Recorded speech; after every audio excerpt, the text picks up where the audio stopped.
Now, today we discuss about health assessment, third unit, introduction of physical examination.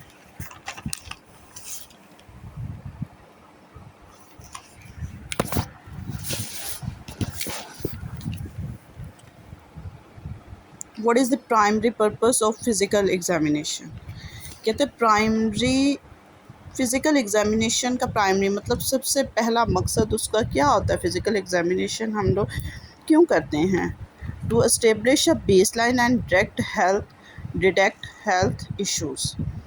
कहता है हम लोग क्या कायम करते हैं? बेसलाइन कायम करते हैं एंड डिटेक्ट हेल्थ इश्यूज़, और हेल्थ इश्यूज़ को डिटेक्ट करते हैं। फिज़िकल एग्जामिनेशन बेसिकली हम लोग बॉडी को एग्जामिन करते हैं ना, डिफरेंट टेक्निक्स के साथ। किस लिए करते हैं? ताकि हमें हेल्थ इश्यूज़ पता चले कि क्या है इसको मसले मसाइल हेल्थ से related. The second option is which of the following is a core component of physical examination. Physical examination का कोर कंपोनेंट कौन सा है? Auscultation of heart and lung sound. कहता है इसमें जो है वो अस्कल्टेट करते हैं हम लोग हार्ट और लंग साउंड्स को, फेफड़ों, हार्ट और जिसके सुनते हैं इनके साउंड्स को। The physical examination combine with the patient history from the foundation for. कहता है फिज़िकल एग्जामिनेशन और पेशेंट हिस्ट्री किसके जो है वो फॉर्म एंड फाउंडेशन, किसके फाउंडेशन कहते हैं? The differentiate diagnose and plan care. किस लिए हम लोग फिज़िकल एग्जामिनेशन करते हैं और पास्ट हिस्ट्री लेते हैं? ताकि हम लोग पेशेंट के डायग्नोज बना सकें और केयर प्लान दे सकें। Fourth option, a fundamental principle for conducting a physical examination. Fundamental principle क्या होता है? फिज़िकल एग्जामिनेशन करने का फंडामेंटल प्रिंसिपल क्या है? मतलब असूल क्या है? कैसे हम लोग फिज़िकल एग्जामिनेशन करते हैं? To proceed from head to toe in a systematic manner. एक सिस्टम के साथ जो है वो हम लोग हेड टू टो एग्जामिनेशन करते हैं, उससे कहते हैं physical examination principle. Which principle ensure patient moderate and reduce anxiety during exam. Examination के दौरान जो है वो पेशेंट की एंजाइटी को और उसकी शर्म को हम लोग कैसे कम कर सकते हैं, कैसे जो है वो उसको जो है वो अप्रोप्रिएट कर सकते हैं? Using appropriate draping technique. हम लोग उसके लिए उसकी मतलब कि वो उसका पर्दा भी रहे, वो स्ट्रेसफुल भी ना हो, तो हम लोग उसकी प्राइवेसी का ख्याल रखते हैं। हम लोग ड्रैपिंग सिस्टम टेक्निक जो है वो यूज़ करते हैं। लाइक हम लोग सिर्फ वही वाला ही एरिया एक्सपोज करेंगे जिसको हम लोगों ने चेक करना है, बाकी सबको हम लोग क्या करेंगे? कवर कर देंगे। The sequence of physical examination technique for a body system typically क्या क्या करते हैं? सबसे पहले हम लोग इंस्पेक्शन करते हैं, फिर हम लोग पल्पेशन करते हैं, फिर परकशन करते हैं, फिर अस्कल्टेशन करते हैं। पहले देखते हैं, फिर उसके हाथ लगा के छू के देखते हैं, फिर उसे टैपिंग के थ्रू जो है वो चेक करते हैं, फिर उसे सुनते हैं।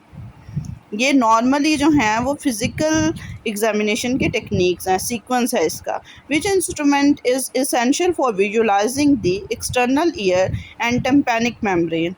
कहता है कान के जो हैं वो देखने के लिए कौन सा इंस्ट्रूमेंट इसके पर्दे को देखने के लिए यूज़ होता है? Otoscope. A stethoscope is primary used for. Stethoscope primary किसके लिए यूज़ होता है? Measuring blood pressure and auscultating body sound. कहता है ब्लड प्रेशर को मेजर करने के लिए और अस्कल्टेशन करने के लिए बॉडी साउंड को सुनने के लिए। पहले ही मैंने बताया कि अस्कल्टेशन क्या होता है? सुनना। Which of the following is a piece of equipment use to test neurological function. Neurological functions को जो है वो चेक करने के लिए कौन सा इंस्ट्रूमेंट यूज़ होता है? रिफ्लेक्स हैमर रिफ्लेक्स, जिसके थ्रू हम लोग जो हैं वो उसको करते हैं तो वो रिफ्लेक्ट करती है। एक रबड़ की जो है वो हैमर होती है, इस तरह से बनी होगी और आगे जो है इस तरह से रबड़ टाइप सा कुछ, और उसको मार के चेक करते हैं तो उसे कहते हैं reflex hammer. The four cardinal technique of a physical examination. पहले भी हम लोगों ने पढ़ा है ऊपर कि कौन सी टेक्निक्स की उसकी सीक्वेंस क्या है। अब हम लोग कह रहे हैं फोर कार्डिनल टेक्निक कौन सी हैं, तो सेम वन वही टेक्निक्स आ जाएंगी: inspection, palpation, percuss and auscultation. 11 MCQs. Which technique involve using the sense of touch to assess the texture, temperature and swelling? Texture देखना, टेम्परेचर चेक करना, स्वेलिंग देखना, तो हम लोग कैसे करते हैं? सब कुछ हम लोग करते हैं पल्पेशन से। टेक्सचर हम लोग जो हैं वो देखना होगा खुरदरा है कैसा है, तो हम लोग हाथ फेर के उसे देख के फिर देखेंगे ना। टेम्परेचर चेक करना, तब भी हम लोग ऐसे हाथ को टच करेंगे, फिर हमें पता चलेगा गर्म है ठंडा है। स्वेलिंग देखनी है तब भी, तो ये हम लोगों को पल्पेशन से फील होगा। 12 MCQs. The first and most important of a 4 cardinal technique. कहते हैं इन सब में से 4 जो टेक्निक्स हैं इनमें से इम्पॉर्टेंट सबसे कौन सी है? इंस्पेक्शन देखना सबसे इम्पॉर्टेंट है। What type of perks is perform by sticking? Sticking मतलब मारना। A finger placed directly on the patient skin. Skin के जो पे पेशेंट को जो मार के जो चेक करते हैं फिंगर से, उसे क्या कहते हैं? स्टिकिंग का फिंगर। तो ऐसी जो है वो ये पर्कस की कौन सी टाइप है? Direct perks. डायरेक्ट पर्कस में हम लोग फिंगर को मार के जो है वो चेक करते हैं directly. The most commonly use percussion technique in clinical practice which use as a plexor finger and a pleximeter. Plexor होता है ये, जिसमें हम लोग प्लेक्सीमीटर जो है एक हाथ हम लोग पेशेंट के ऊपर रखते हैं और एक दूसरे हाथ से उसके ऊपर मार के चेक करते हैं। जिससे मारते हैं वो है फ्लेक्सर, और जो रखते हैं हाथ हम लोग ऊपर प्लेक्सीमीटर कहलाता है। तो कौन सी परकशन टेक्निक है जिसमें हम लोग फ्लेक्सर और फ्लेक्सर मीटर यूज़ करते हैं? इन डायरेक्ट परकशन में। Assessing for a costovertebral angle tenderness over the kidney is use perform using direct percussion with the ulnar surface of the fist. कहते हैं जब हम लोग कोस्टोवर्टिब्रल एंगल से जो है वो किडनी के टेंडरनेस चेक करते हैं, तो हम लोग क्या ये टेक्निक यूज़ करते हैं? डायरेक्ट परकस। बेसिकली हम लोग उसको हाथ से थपथपा के देखते हैं। अगर दर्द हो तो हम लोग कहते हैं कि इसको जो है वो किडनी की कोई डिजीज़ है। A loud low pitch hollow sound hear over a hormonal air filled lung is known as resonance. जो लंग में से जो है वो हम लोग सब साउंड सुनते हैं, तो एक साउंड आती है होलो सी air filled sound, low pitch hollow sound आती है, खाली खाली साउंड आती है, तो इसको क्या कहते हैं? Resonance. Which percuss sound is high pitch and drum like typically heard over the stomach. कहते हैं ड्रम लाइक जो है वो परकशन के दौरान आवाज़ आती है, उसे क्या कहते हैं? टम्पैनी। A soft, high-pitched flat sound is produced when percussing over a dense structure like। कहते हैं वो साउंड जो है वो एक परकशन के दौरान एक साउंड प्रोड्यूस होती है, जो होती है सॉफ्ट होती है, मतलब धीमी सी होती है, हाई पिच्ड होती है, फ्लैट साउंड होती है। तो वो कहाँ से आती है? लिवर से। Auscultating is the technique of, again and again हम लोग अस्कल्टेटिंग का पढ़े हैं, listening to sound produce by the body. जो बॉडी साउंड प्रोड्यूस करती हैं उनको सुनना अस्कल्टेशन कहलाता है। Which type of auscultation involve listening without the use of any instrument such as hearing a patient. कहता है कौन सी अस्कल्टेशन के टाइप है जिसमें हम लोग जो हैं वो पेशेंट को सुनते हैं। Involve listening without the use of any, हम लोग कोई जो है वो इंस्ट्रूमेंट नहीं यूज़ करते हैं, such as hearing a patient. हम लोगों ने हेयरिंग वी साउंड, तो ऐसी अस्कल्टेशन टेक्निक को क्या कहते हैं? Immediate auscultation. एक ये सुनना है बेसिकली, लेकिन ये ज़रूरी नहीं है कि स्टेथोस्कोप से ही सुनी जाए टेक्निक, तो उसको ही अस्कल्टेशन कहते हैं। कहते हैं एक पेशेंट की विजुअल वीज, मतलब पेशेंट जो हैं वो कुछ साउंड आ रही हैं वीज टाइप कुछ, तो उसको सुनना, उसको कहते हैं इमीडिएट अस्कल्टेशन।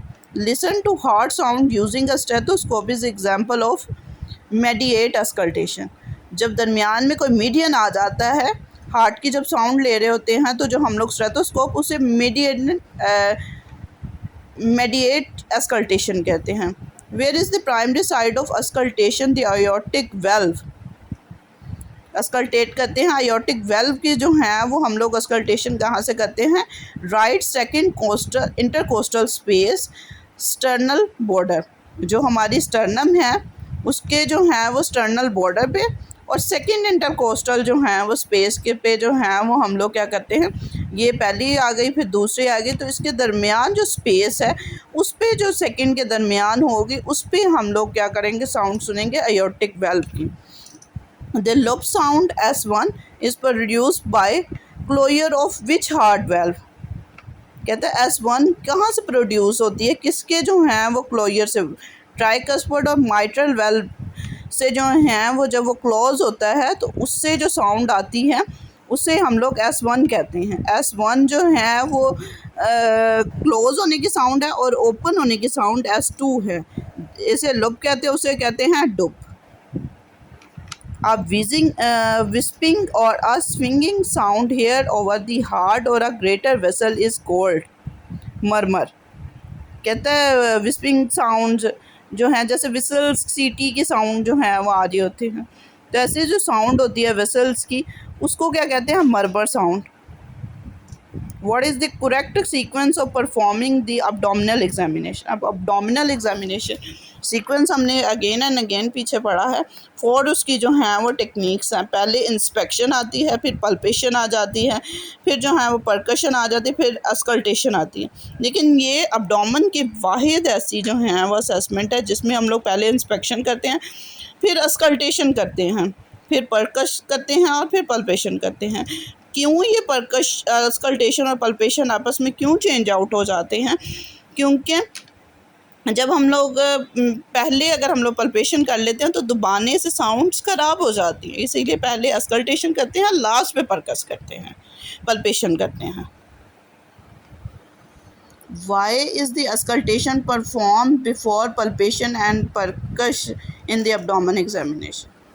मैंने पहले ही अभी ये लास्ट MCQs में ही आपको बता दिया है कि क्यों जो है वो अब्डोमेन की हम लोग अस्कल्टेशन को पहले सुनते हैं। To avoid altering bowel sound, bowel sounds को जो है वो ख़राब ना हो जाए, इसके लिए चेंज ना हो जाए, इसके लिए हम लोग पहले सुनते हैं।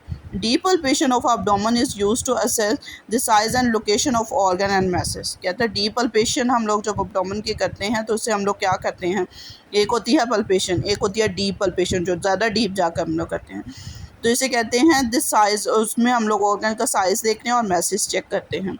विच of the following is the most important principle of documentation का सबसे इम्पॉर्टेंट प्रिंसिपल क्या होता है, recording finding objective without interruption. Without interruption जो है वो हम लोगों ने रिकॉर्डिंग फाइंडिंग को करना होता है। The SOAP note formed stand for, SOAP से जो है वो क्या बनता है, S for subjective, O for objective, A for assessment, P for plan. When documenting a physical finding, it is a crucial to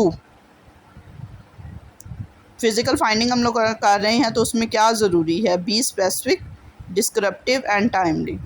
हम लोगों को स्पेसिफिक रहना चाहिए, डिस्क्रिप्टिव होना चाहिए और टाइमली हम लोगों को सब कुछ जो है हमें करना चाहिए।